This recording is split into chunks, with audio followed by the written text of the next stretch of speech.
hearing Dr. King speak at the church. So just take a moment and reflect.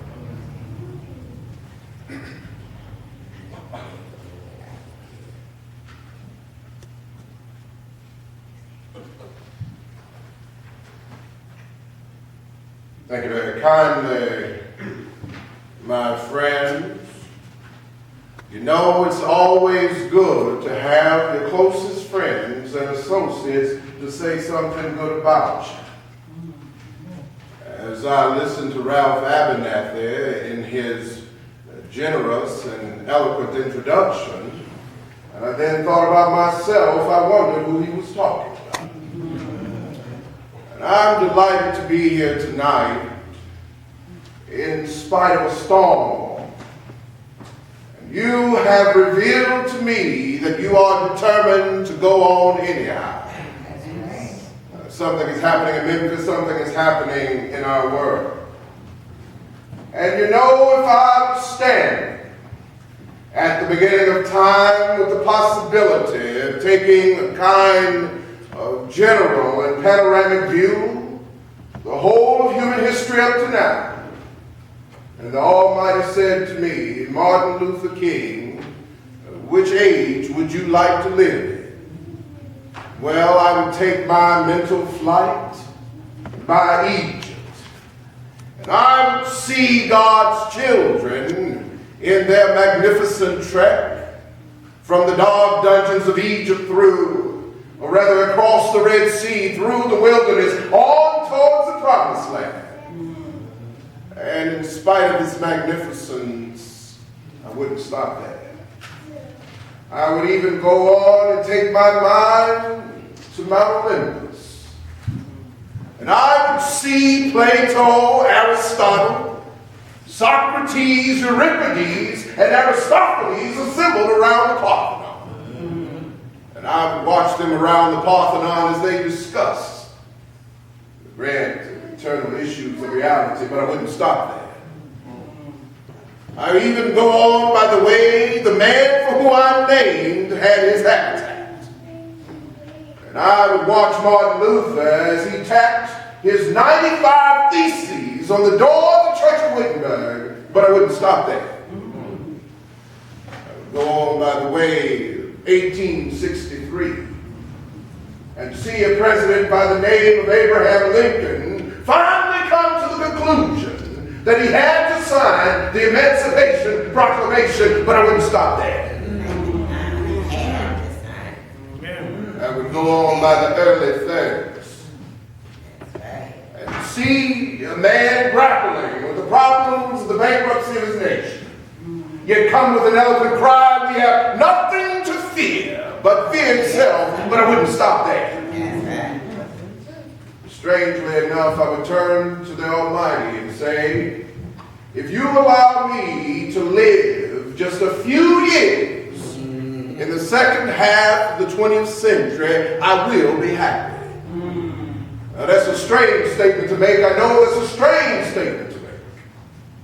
Trouble is in the land, confusion all around. That's a strange statement to make. But I know somehow that only when it is dark enough can you see the stars.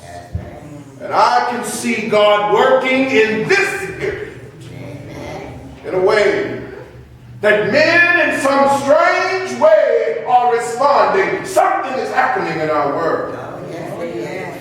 The masses of people are rising up. And wherever they are assembled today, whether they be in Johannesburg, South Africa, Nairobi, Kenya, Accra, Ghana, New York City, Atlanta, Georgia, Jackson, Mississippi, or Memphis, Tennessee, the cry is always the same. We want to be free.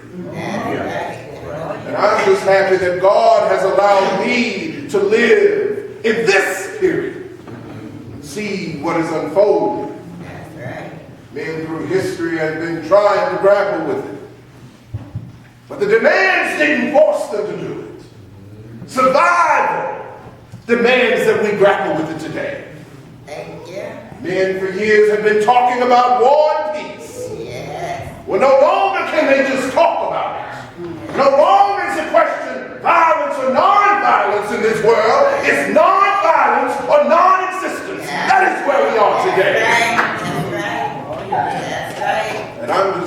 He's allowed me to be here with you.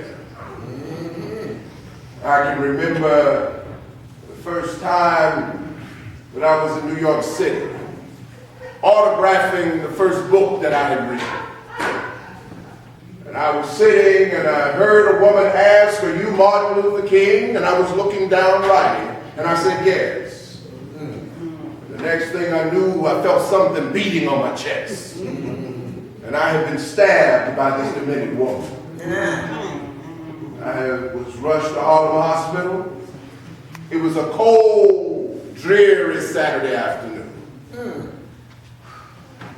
Later on that week, after I'd healed, was able to get up and around, the x-rays revealed that the tip of the blade was on the edge of my aorta, the main artery. And once that's punctured, that's the end of it. You're drowned in your own blood. But that week, I was able to read some of the letters, and kind letters poured in from everywhere. I received a letter from the president and the vice president. I've forgotten what that letter said. I received a letter and a visit from the governor of the state of New York, but I've forgotten what that letter said. But there was one letter, and I shall never forget it. And it came from a little girl from the White Plains High School. And it read simply, "Dear Dr. King, I read the newspaper and learned of your suffering and of your misfortune.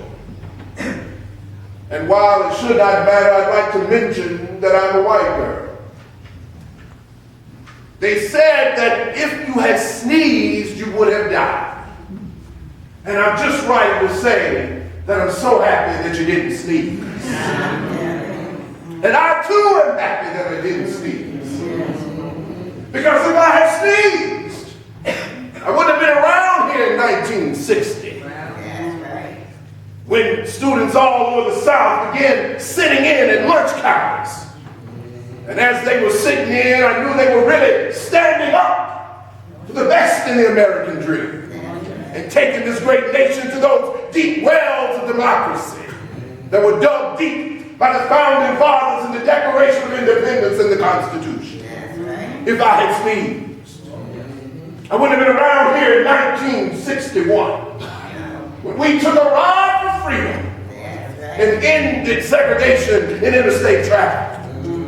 If I had sneezed, I wouldn't have been around here in 1962 when Negroes in Albany, Georgia decided to straighten their backs up. And whenever men and women straighten their backs up, they're going somewhere because a man can't ride your back unless it is big. If I had sneezed, I wouldn't have been around here in 1963 to see the great movement in Selma, Alabama. I wouldn't have been around here later that year in August to try to tell America about a dream that I'd had if I had sneezed. But it really doesn't matter with me now. It really doesn't matter now. This morning we got started, we boarded the plane in Atlanta. And before we got started, the pilot came on the public address system and said, "We are sorry for the delay. We have Dr. Martin Luther King on the plane, and to be sure that everything was okay, we had the luggage checked out carefully. And we've had the plane protected and guarded all night. And then we got into Memphis, and they began to say the threats, or talk about the threats about what might happen to me from some of our sick white brothers. But it really doesn't matter with me now. It really doesn't matter now, because I've been to the mountaintop. Like anybody, I'd like to live a long life. Longevity has its place. But I just want to do God's will. And He's allowed me to go up to the mountain